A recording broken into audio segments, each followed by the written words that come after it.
Ey adasi, ichim nima qilardingiz? O'zingiz xarob qilyapsiz-ku. Qacha, Sharmanda qolasiz hammaga. Asal. Kel.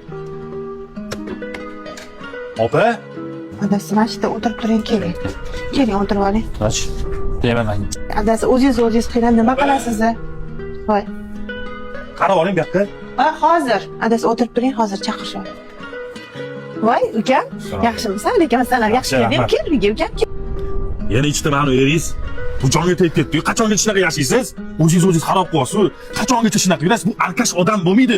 Ichgan sizni xarob qilib tashlaydi. Opa, o'zingizni qadringizga yeting, yuring ketamiz. Ukam, xudo xolisa yaxshi bo'lib ketar. Buning olib chiqing narsalaringizni olib ketaman sizni. Bu meni hayotim. Meni hayotimga aralashmasan. Senga men bir gap aytaman. Ayol kishi erini rozi qilish kerak. Men erimni rozi qilib, savob olishimdan mahrum qilmaganman ukam. Adasi, yuring uyga kiring. Men ochiqqina choy damlab beraman sizga. Onasi, turmush qurganimizga 15 yil bo'ldi. Shuncha yil ichida seni uribman, so'kibman, qo'llabman. Men erkak emas ekanman onasi. Endi tushunib yetdim. Qara, yonimda guldek farishtam bor ekan bilmagan ekan. Meni kechir onasi.